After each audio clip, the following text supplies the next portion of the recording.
Hey guys, welcome to the show. I'm really happy to have you guys on. I've been quiet for a little bit this summer. I took a break and now we're back. I have a few announcements to make. First and foremost, I want to welcome tonight's guest, DJ Shambala, and we've got Phil from the Sarasota Top Events, and they came up all the way from Sarasota tonight to speak to us. So welcome, guys. Thanks for having us. Thank you for having us, yes. Yeah. So I'm glad you guys reached out. And this episode is sponsored by Collab. And we've got Tyler behind the mics and the cameras. And he's producing this. So shout out to Tyler for having us. Hot place. Yeah. So you guys have been blowing up on the scene. I feel like every time I'm on Instagram or I'm out, I see somebody from Sarasota just in St. Pete. So can you guys tell me a little bit about Sarasota Top Events, what you're about and what you do, and then Shambala will get to you. So for Sarasota Top Events, my main goal is that I'm trying to build community and nightlife and highlight artistry around our area and also prove to show that we have a scene, we have a community. And I would say that in relation to St. Pete, we have a consistent group of 6 to 8, 10 plus people that will always be at every party that we're going to that are from Sarasota. And we have established music producers, production groups, artists who have a significant music career that are all in Sarasota. But it's kind of like hidden knowledge almost. Yeah. And then you also run a few other clubs. What's the dinner thing you do? Yeah, so my idea is for events, it should be inclusive of all different types of scenes. And even though we're in the dance music scene, it doesn't necessarily mean that people don't also like to go bowling or have dinner parties or stuff like that. And I think that we expand the pie of all the guests who might attend some of these shows, and we can introduce more people to the music. So I try to create creative ideas that people can engage with in the community, and then they can get introduced to some of our core passions: house music, techno music. How did you come up with this? Like, what made you wake up one day and said, I wanna start this, I wanna do this, I wanna encompass all these little bits and pieces and form a community? It first started off that I wanted to show and highlight the creative events and artists that were around our community, because I felt, as in a promotional sense, that a lot of these events were going under the radar for people. They weren't aware of the best things to do in that specific evening, and they always would ask me. I just formed this knowledge base of liking to go to all these parties that they say, what's going on tonight? And I had done all the research, so I'd know what's happening on a Thursday, Friday, Saturday, Tuesday night. You had a full calendar. Yeah. Were you like actually going out to these events too at one point? Like, Yes. I was going to all of the, I've been going 5-6 nights a week to all of these different events, but also it's all in like the newspaper. Okay. But a lot of people wouldn't believe me that it's in there, or they wouldn't look at it. And you have to make it really easy for people to discover these things. When they're feeling ready to look for something to do that night, you have to be like immediately obvious to them. Yeah, and I will say, you are blowing up on social, and whenever I feel like, oh, what's going on, I just go to your profile, your Instagram page, because you're supporting so many. You're supporting shows that aren't even your shows, and I love that. Like you want something to do tonight, like go to Phil's page, like SRQ, like they know what's going on. I think that's great. And how did you guys connect? What's the story behind that? Actually, Andrew also has been a DJ for over 20 years in the Sarasota area. And at a place called Rafferty's, he was hosting a Thursday night event. And I thought it was really unique because he was spinning vinyl and he said on the flyer, bring your favorite records and we'll play them. Yeah. And I had never seen that before. And it was fun. Did people actually bring records? Maybe 2 people, 3 people. Okay. To the night, yeah. And they bring records that had nothing to do with what we were doing, but they brought him. They brought was the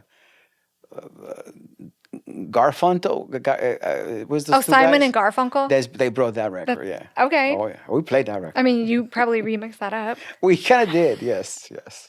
But stuff like that, that's the way we met. We met at events that I created at that moment because I was trying to come out with something different. Okay. And I was doing all kinds of events. I was bringing people from St. Petersburg. I was bringing Simone and Protect This House. I was bringing all these people to come and play there. And sometimes we did good. Sometimes we did just people didn't come in. Do you find it challenging, and it's a question for both of you, to pull that St. Pete, Tampa crowd down to the Sarasota area? I don't think so, but the events have to be unique. Yes. I think that you have to show your true personality, and you can't be afraid to express yourself, and you can break the rules with doing artistry. Mm-hmm. So I think it's just most important that it feels like when you go to a DJ Shambala event, you know that it's his event, like his identity shines through to the event. It's funny, the other day I was looking for some business cards and I found one of his cards. Complete, his old name, all professional, it's black and white. Now he's different. But that's how long I know him, but I didn't know. When he came to my parties, we really didn't talk. Okay. We ended up talking months and months later, Sometimes the universe, it works that way, I mean, I know when you reached out to me, I just wasn't ready. And then, I reached back out to you guys, and I'm so glad you guys decided to come on the show. And can you guys tell the viewers about the event that's happening next week? I'm super excited for this. It's going to be a great event. So, yeah. So for me, part of on the topic of not talking to somebody immediately when I go to a show, I try to go to a couple shows, take my time and wait for the right moment and be patient about when I'm going to approach someone. So I had the first events that I ever went to for dance music was with Jay of Fader Events. Okay. And I went to the Movement Sanctuary. The show's there. It's not there anymore, right? It's still there, but it's not used as a venue right now for dance music. Yeah, man, you're bringing it back. I've been to a couple of those shows there. So I met Jay, and I went to his events. I thought they were really unique.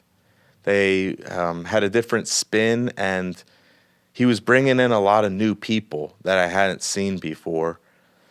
And then with Lauren DiDoranto, that was the first show that I ever worked on, which was in Escura, a venue in Bradenton, Florida, which now has had a really strong community. They have rock shows, they have punk shows, they have flea markets, and it's really well integrated into the community. Mm-hmm. And people come from St. Pete, Tampa, all different areas to go there.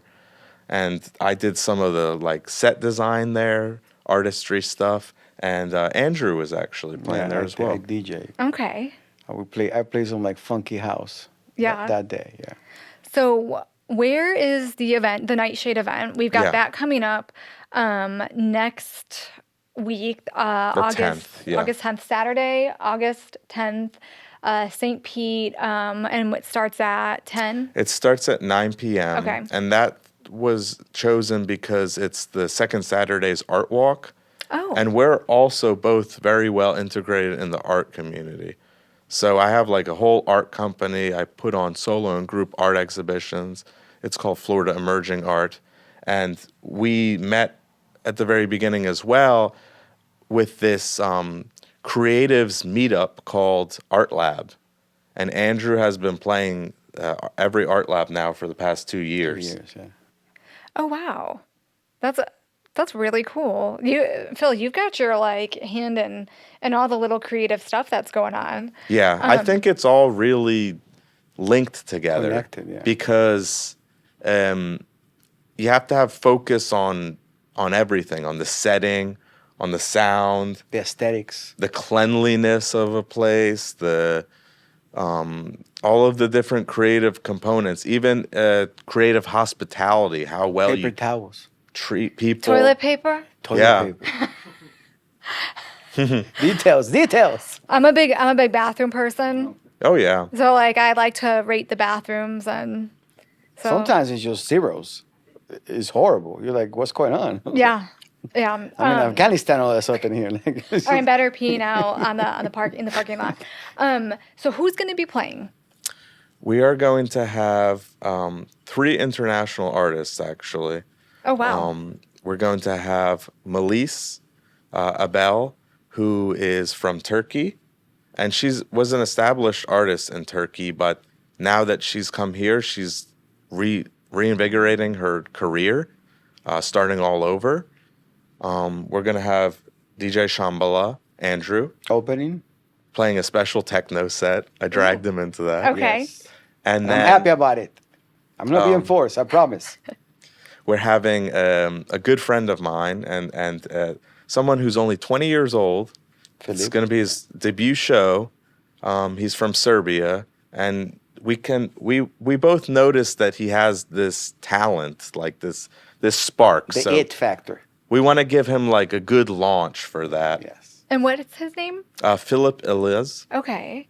and then we have Jen and Jay from Fader. Okay. I'm excited for this. And then there's a special announcement, right? Mm-hmm. You want to talk to the viewers about what they can expect? Yes, the special announcement is that it's going to be at the Warehouse St. Pete at 2626 Emerson Avenue South. The opening musical artist will be Lauren DiDorano. Mm-hmm. It's my way to pay respect to the people who got me into the industry. Okay. And to techno too, in a way.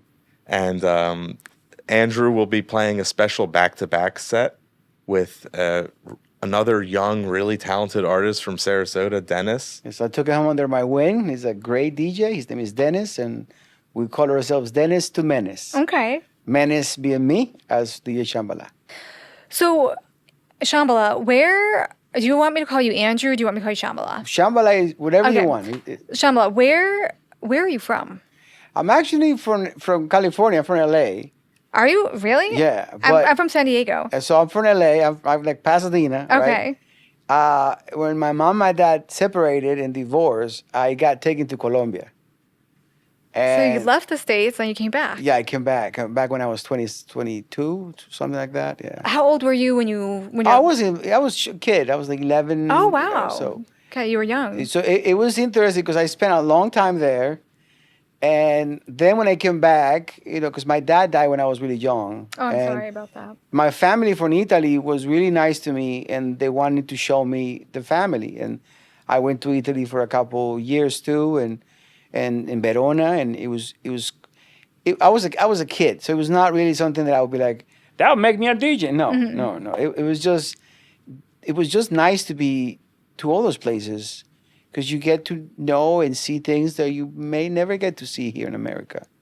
When it comes to like a country that is different completely, like when you come here, everybody says hi to you. You're like, okay, hi. That was the weirdest thing to me when I came to America. It was like everybody was so friendly. I'm like, customer service? What? That exists? People are nice to you? You can't return things? It was amazing. It was a whole different like culture too. Everything I'm sure. when it comes to like just business alone is incredible. Number one. But so it's fun. Okay, so when you came back to the States, did you go back to California? I actually Well, yeah, I did. Okay. I went back to Pasadena, lived with my uncle, went to college. I did psychiatry for a couple of years. I hated it. Then I ended up switching my major to film, finished film, worked in the industry for a little, was a cameraman and a gaffer. I worked in Paramount Pictures until they fired me. And then I worked for ABC News. And I ended up here in Sarasota, ABC News part. That's what I ended up in Sarasota, working for them as I have to here for some hurricanes. And I loved it and I stayed. And then I brought my mom, and then she hated it and she went back to Colombia. But I loved Sarasota the way it was. It was just so calm. And so it's just such a good place, you know. Did you find, because I'm from San Diego, I found the transition from California to Florida really easy. I think it was easier for me too because I have family that were here. My brother was here. He's a doctor. He has his own practice. And so it was really, I had some sort of support with me when I came back. But I also had a job. I was working for ABC News. So it was interesting because ABC News was the last job I had before I became a DJ. So what made you want to do music? Did you go to a certain show? Did you hear a certain song? Like what really I say, was your first? I always love to put things together. Like my mom found this picture, and this is hilarious. Last week, she sent me a picture, a real picture. And it's a tent that I created with rugs and blankets when I was like in my early 17. Okay. And we used to bring people there to party, and we used to listen to rock. And when I saw that, it made me realize how much I always like to bring people together, just naturally, without wanting to be like, oh, his house is a genre. But I always like people around. And, This is part of the, like, emotional and friendship connection that we both have. And funny enough, we're both neighbors now. Yeah. Like we that didn't wasn't know. planned, but We didn't know. but So you guys are really neighbors? Yes. Yeah. Oh my God. Like, I can walk to his house. It's funny. Yeah. Andrew has a really strong emphasis on the community and making sure that the community is authentic and that it includes a lot of people. And that's something that's very emblematic of house music. And that's how I remember too. When I was in Philadelphia, I was working like a dishwasher job. I'd get done at like 11 p.m. Then I'd go to the place to dance house music by myself. Everybody had nice clothes on, looking really nice. And it was a really wide range of all different ages, people from everywhere. And you could just dance to the music, and it's like therapy. Well, it took me a while to get to house. Okay. Yeah. Because the way I got to DJing was interested. So this is funny. So I had a roommate. He went to jail. Well, what did he go to jail for? Even though this doesn't need to say, Okay. he went to jail. And his mom came to the house to pick up his stuff. She took everything and she was super mad. She was really upset. I mean, I don't blame her. And she looked at me and said, "You see all that stuff there? I mean, all the records and stuff. He had all these things. It's yours." And I'm like, "What? I don't want to do it." I didn't know. And he left it, all these drum and bass records. So the first thing I ever played in my life was drum and bass. So I played drum and bass for years. And I got so good that I ended up opening for a guy named LTJ Bookham and MC Conrad. And I did their after party here in Tampa. And that was my first show I did. It was big, and to be like, yeah, I'm playing drum and bass, just drum and bass. And the drum and bass that I played was atmospheric and liquid. I didn't like the hard stuff. Okay. Really the mellow drum and bass. That was the first thing I ever took. And as I got learning to just all the things, there were so many things around electronic music. And I think by the time I moved to Oakland, I think I was already playing kind of like progressive house and trance. But it was cheesy. It was not deep. It was not dubby. It was not the real artist of the real of that. I was still skimming, kind of like going into the popular stuff. Because you get deeper as you start learning more of artists and music. So in Oakland and San Francisco, I think was the best time for me because that's where I met and solidified things where I wanted to be a DJ. I think the first DJ I ever met was John Digweed. He Like, was here not too long ago. Yeah. Brian Busto bought him in. I think Digwood. At the Ritz. Oh, at the Ritz. Yeah, Okay, yeah, cool. yeah, yeah. Okay, I'm thinking of somebody else then. Yeah, and I'm really happy that I got to go to that show. I heard it was a good show. And I had someone who's a local DJ here, Jeffrey Bass, who gave me a ticket to that, and I didn't even know what I was getting myself into, and it was unbelievable. Best. Those are the best surprises when you just go to something and it turns out to be a really an amazing experience. Oh, yeah. I saw you on like a podcast and you mentioned Matthew Deere. Matthew Deere, yes. He is one of my favorites. He does a track with Lane 8, Undercover. It's the Winklemut. But yeah, that's... To me, he's, I got to say this because this is a great story. When I was working, I worked with this guy named Raphael who hired me for these warehouse parties. And we did these warehouse parties. And part of the warehouse parties, they were collecting money to go to the Burning Man. And in that time, it was the original Burning Man. People forget Burning Man has been around for a while, and it used to be... It used to be no money. Yeah. You bring no money in it. You have to bring things to be able to share, either water, sandals, or toys. There were things that you have commodities. They love toys and sandals. Okay. So there was no money. The money didn't exist in the Burning Man like today. Today, you can get $1 and get $5. Everything is money. When I did it, when we went there, I did it twice. Oh, you did like the OG Burning? Oh, yeah. Wow. The first time was the most horrible experience ever. Tell us about that. Tell us my about... face got caught up. My arms got caught up. You didn't have suntan lotion on? I didn't know that you needed, it was more than that. You needed to bring long sleeve shirts. You need to protect your face, have glasses, because the wind cuts you open. It was crazy how hard it was for me.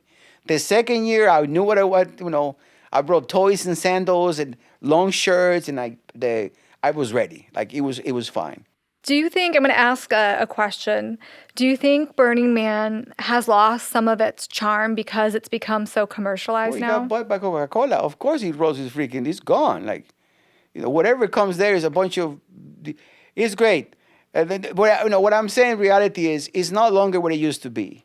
It used to be a community of people that it got purchased by Coca-Cola. Now they just replicate that, and they now pay people to do it. In the past, people came as volunteers to be part of it. Some of that is still the same because Mary and the other guys are still the same owners as the people who do the collab and they do the volunteer people that when they're in San Francisco. They're still the same crew. They used to do it in the past.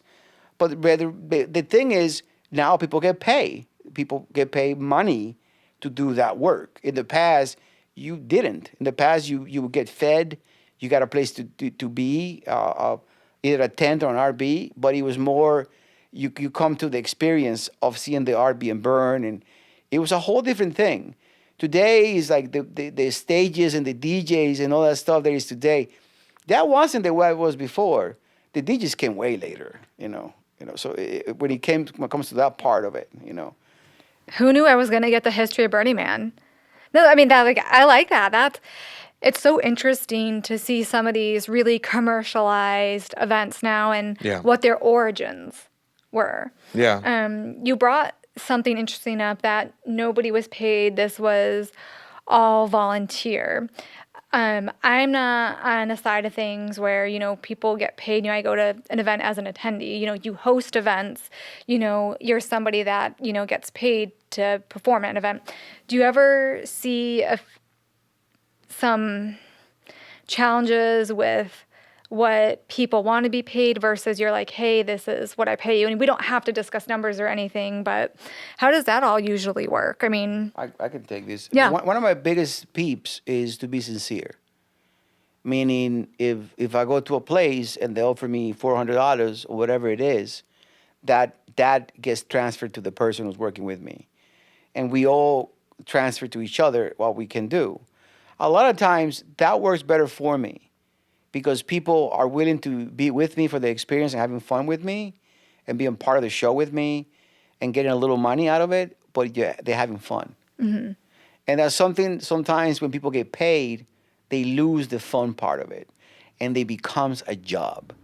automatically you lose the ability to have some sort of like, I did this.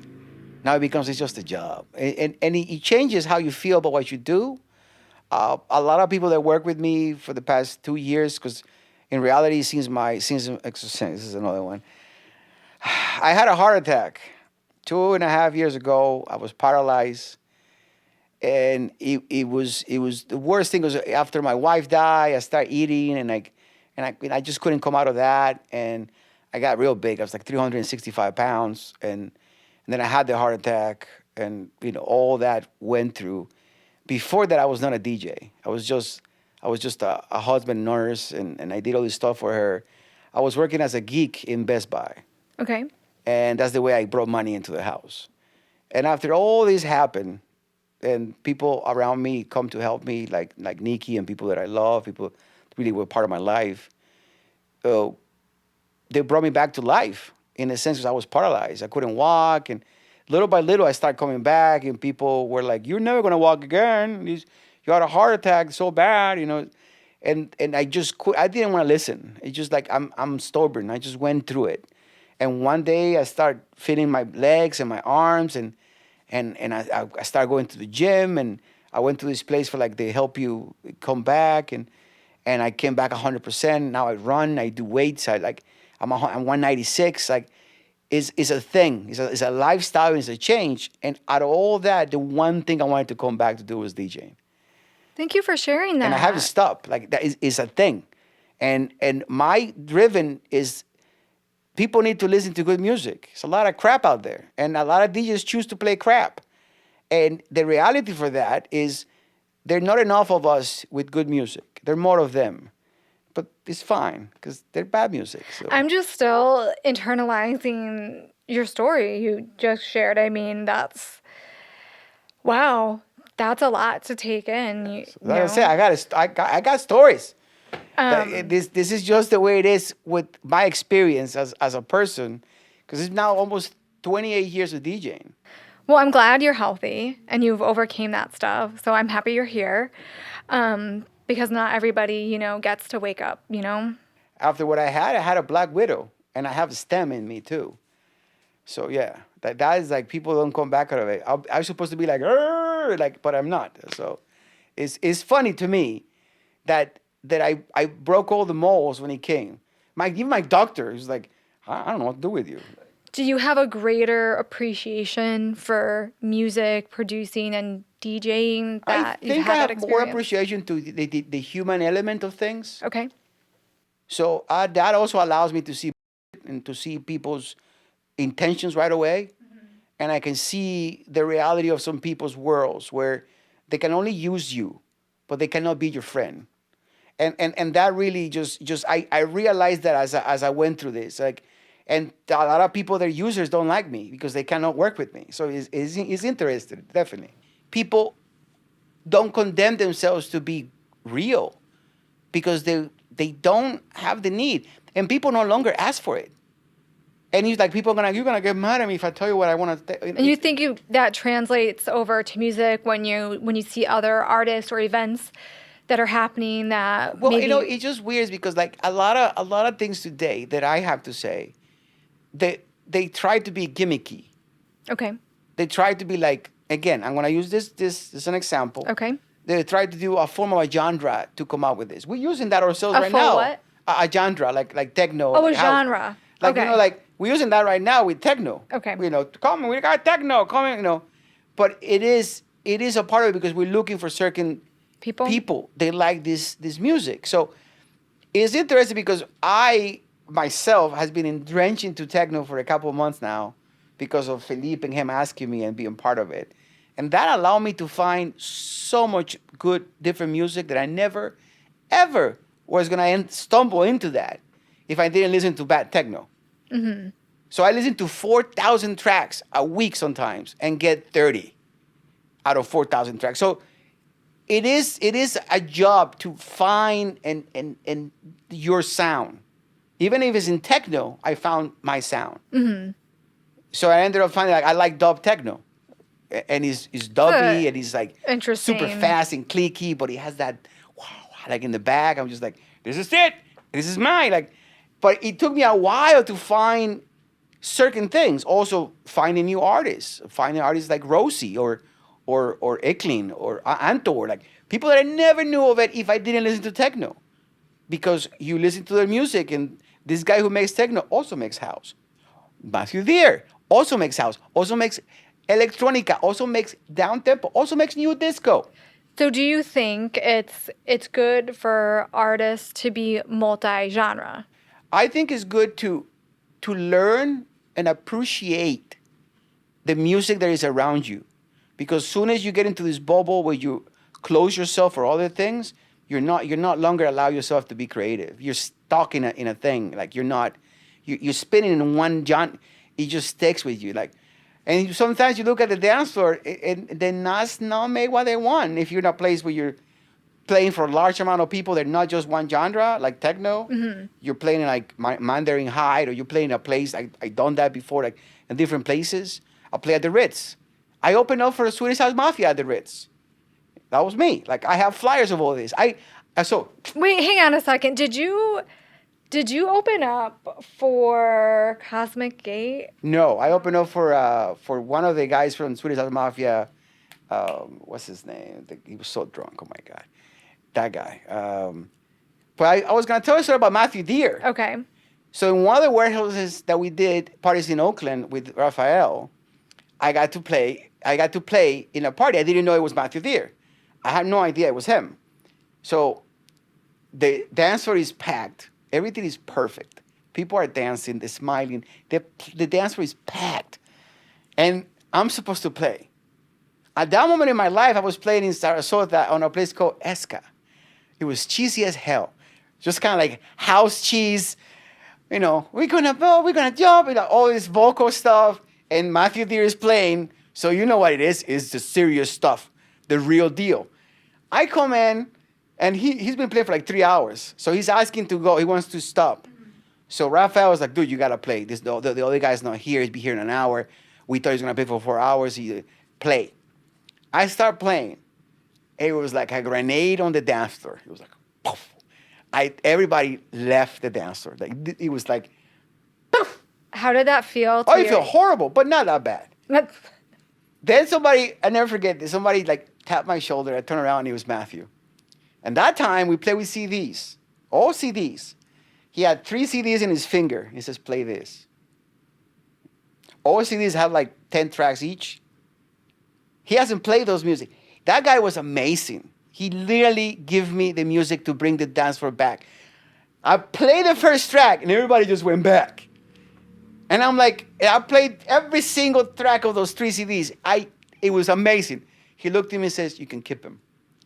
That was my beginning for me to listen to progressive, to progressive techno, to even before it was melodic trance or melodic techno, it used to be just called trance. Mm-hmm. And it was incredible because that person, even in the point that he was already established person, producer, own labels.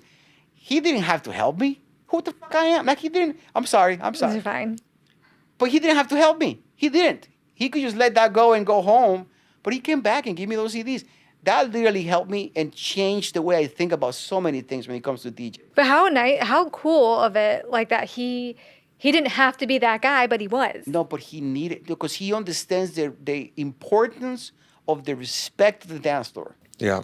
And Phil, you look like you wanted to jump in and say something. I was going to say that sometimes I've had guests with me who haven't gone to that many shows, and then we're on the sidelines, and the headliner's going to come on, and I say, watch what happens to the crowd. And like there's this feeling that it's like your hair on your arms will stand up. And I'm not even sure that you can like quantify it, but you know that this music that they're playing, this track selection, it makes people behave differently. The way that that a talented DJ can change the mood of all people is really the playlist is unbelievable. And you're right, and it's a feeling I would say to the viewers that you can't explain, you know. And I love those moments when you just you feel that rush. You feel like you said your hair stand up, and it just all of a sudden the vibe. And it's Vibe also changes. weird, like, because everything that I talk of was almost 20, 15 years ago. And it's other way, 20 years, 15 years ago, I used to do these parties in the Winter Music Conference in Miami in a hotel called the Clinton Hotel. Did 5 years in a row, brought so many people. Chuck Love, Hot 82 before he was even nobody. He was a nobody at that time. He's one of my favorites. He was a nobody at the time. He's passed out in one of the beds that we had because we play out of our room, out of the balcony of our room. We play there, and he came and passed out and everything. Like he was, we didn't know he was not, nobody. Yeah, knew now who he he's was. huge. Yeah, amazingly huge. But a lot of people came to that. I got all these flyers. You can go to the Facebook and check all these flyers that I'm talking about. I opened up for Umek too in Jackson's. And Paul. I forgot. Did you remember when Clearwater did Shepherd's EDM Sunday? Yeah. I saw Uma Askan. That was one of my first shows when I came to Jackson's Tampa. to me is really close to my heart, is because I work with Pedro Alvaro, Tony Pucho, and all these people that were part of that before he got disintegrated by time and stupid decisions.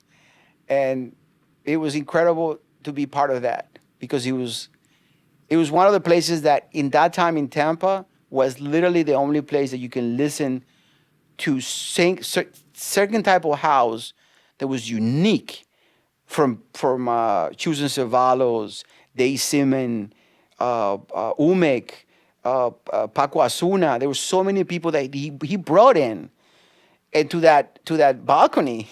And they had a balcony house outside. The inside room was playing salsa and merengue, and the other room was playing hip hop. And it was the best experience you can do, having 3 different rooms, 3 different musics, and sushi, and food, and drinks. It was one of the best places I ever was part of as a job. Like, And you would drive all that way? Just to work there every week. And me and my friend Dale did it all the time. Dale was doing the visuals, and I DJ in the beginning for 2 hours, and then I stayed the rest of the night, and we hang out into the end. Then after that, I had Asia. Asia was cool. I did Asia for a little. It was right next to that area where Jackson's was. Were you around for the Hyde Park Cafe? Yes. I played there too. I was talking to Tyler about Hyde Park Cafe, and it's funny you mentioned bathrooms, and I like to rate a bathroom. Hyde Park Cafe, I've been to some great shows there, but man, their bathrooms, because like they're open. Have you been there? Yes, I Yeah, have. so the bathrooms are like open. There's 2 stalls, and like maybe they work, maybe they don't. But it's a cool venue. Yeah, I mean, it's also a venue that is being It's been around for through a while. a lot of different management hands, and you seen how important that I love to say is when the new owners come and kick everybody out, and then they get into the Latino reggaeton, and then nobody comes, and then they go back to house, and all of a sudden house brings people.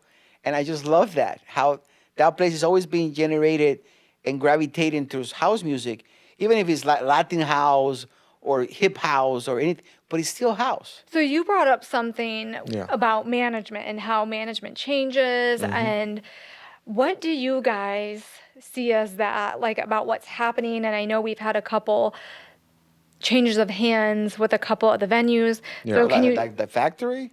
yeah, I mean, if That's you the want, saddest thing I ever heard. so I mean, like, you want to speak on some of this? 'Cause So the way I look at like these different places is that there's just not the same connection of like what's most important for the venue owners and how the artists can like come into that and bring in this experience.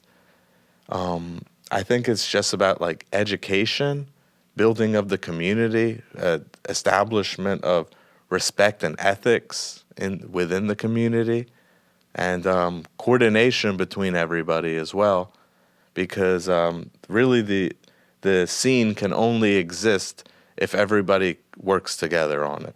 So you guys are bringing up some really good topics to speak on.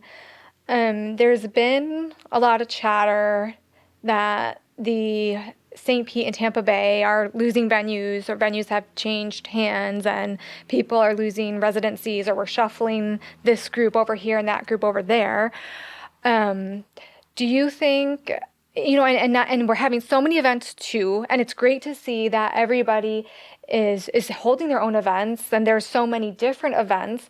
But at the end of the day, is everybody making money? Are they losing money? I mean, what would benefit everybody from pulling in together, collaborating? Like, what would you see from that if people pulled together and collaborated more? I think it's about really defining an event, that it's like an event. It's a special evening, and also coordinating with each other to respectfully step down as an organizer if if you know that somebody who's gained a lot of respect in the industry should have that night.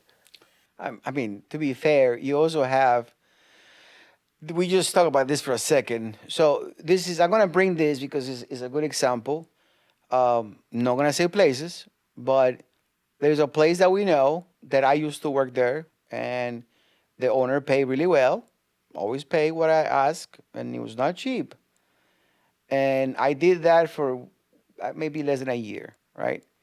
And then he and some people went back to the same place, and now there is a crew of people working there where they're now doing it for almost free, like free. And they're real young. They listen to dubstep and this different music that today is popular, and nothing against it. But their pursuit of the place gets packed with younger kids, and it's packed. But the reality for that, by their action, anybody who comes next, it won't be able to work there, because the owners and the people in that place are now accustomed to have free labor. So, Oh, but you can use this as a really good example, because a lot of people in a lot of different places, including St. Petersburg and Tampa, they were willing to go down to ridiculous amount of pay, low. I mean, in a low area, to get the gig away from the other person. They're willing to do these things where they like cut your head up and just to get your stuff. So that's what I notice when I talk to some people and friends, and you see people mad at other people because they did such a thing. And it's really hard because a lot of people who have no talent, that's all they have. They can p-pack you. They can try to lower your prices. That's all they have, is because they have no talent. They have no nothing they can use themselves to propel as an artist.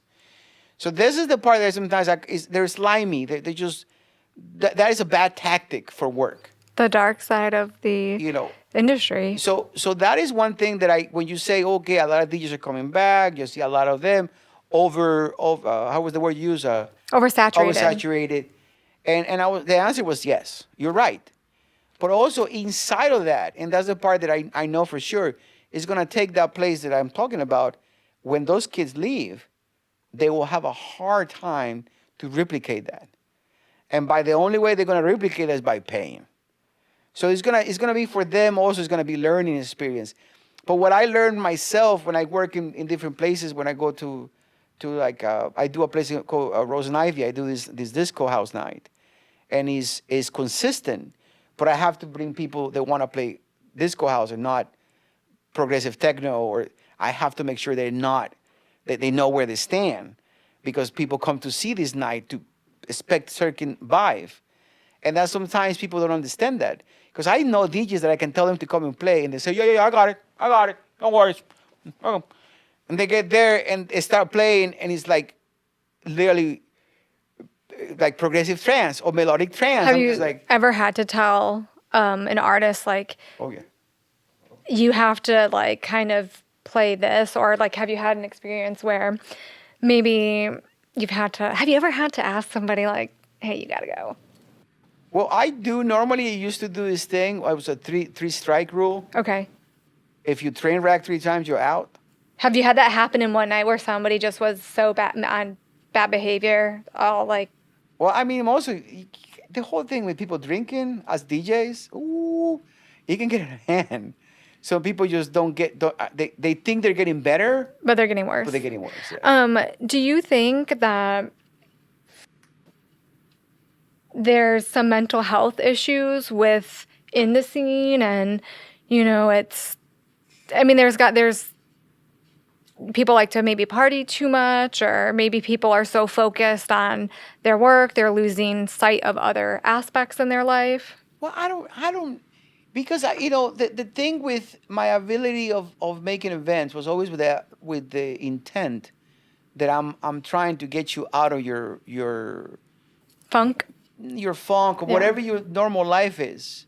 If you're at 8 to 9 work and you work every day from Monday to Friday, those 2 days you come with me, I'm gonna make sure that you are taken care of as a goer. Yeah. So for me, like when I do my nights of disco house, it's super important to have couches. Super important to have places to sit down. Super important places to lounge, because people start coming in. They're dance anyways, but they need a place to sit down. It's I like, guess I never thought of that. and Yeah. it's the ability for them to feel comfortable. Because sometimes you go to places and there's nowhere to do anything. You're just standing there with the drink, like, huh? Okay. And there is no. There is things that you need to do. It's either like there's art around to look, or have really good lighting, or have something that is a beautiful projection screen that you can see things in. But a lot of shows sometimes it's like dark, one flashing light, and some DJ. Doesn't work. I'm not in my early 20s anymore. Like, I You're need very more. much about curating an experience. Yeah. It has to be. And I feel like I'm an experienced person. So like if I'm going to spend a lot of money to go out, because I don't live in St. Pete. So Yeah. it's a very costly Uber ride. I want to have a good experience.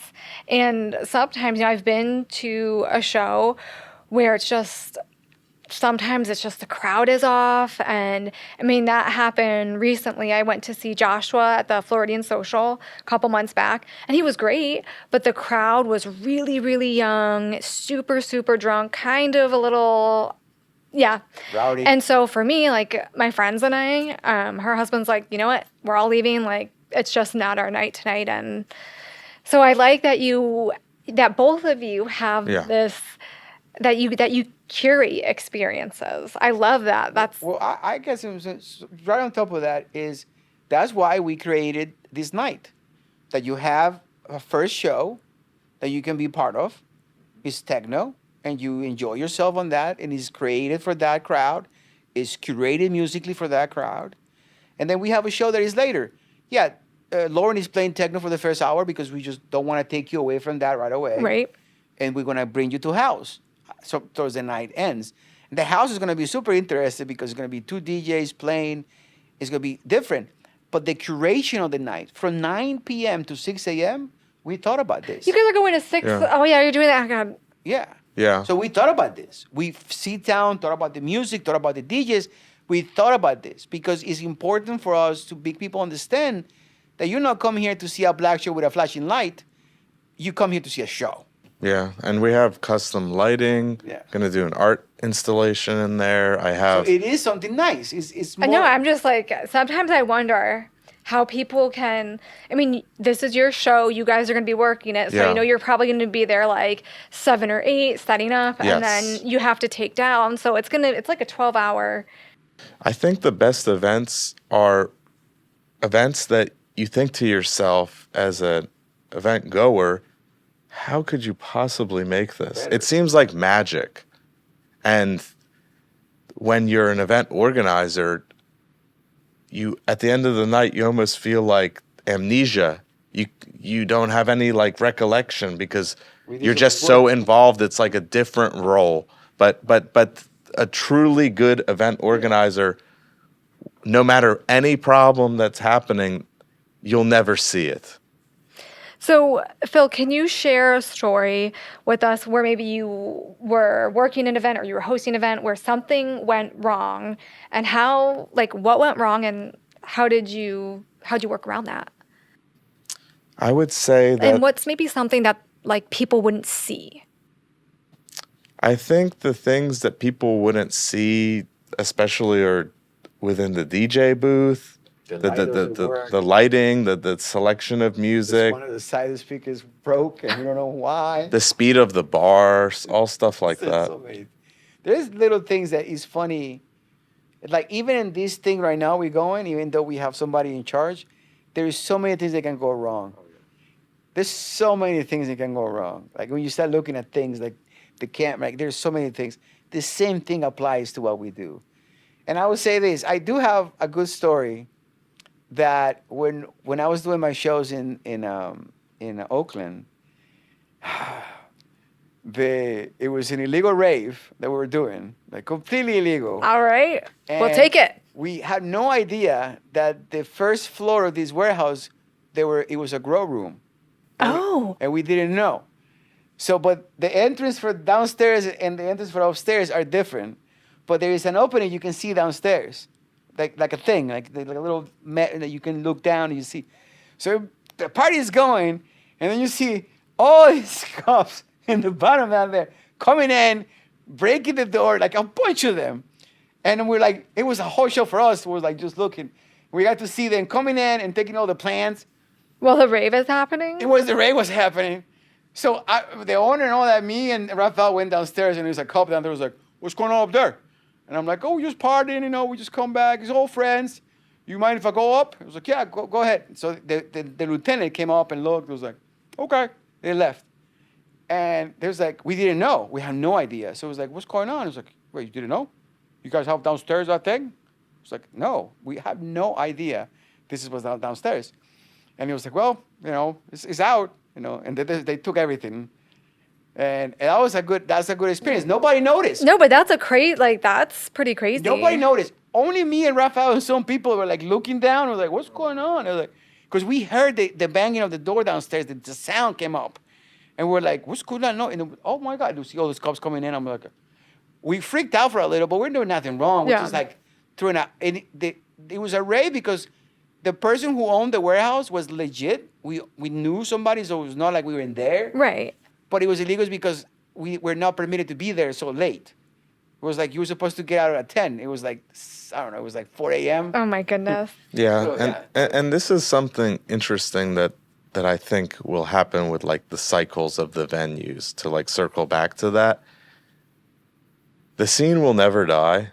I mean, people can talk about a lot of things leaving as much as they'd like, but it just goes to the underground.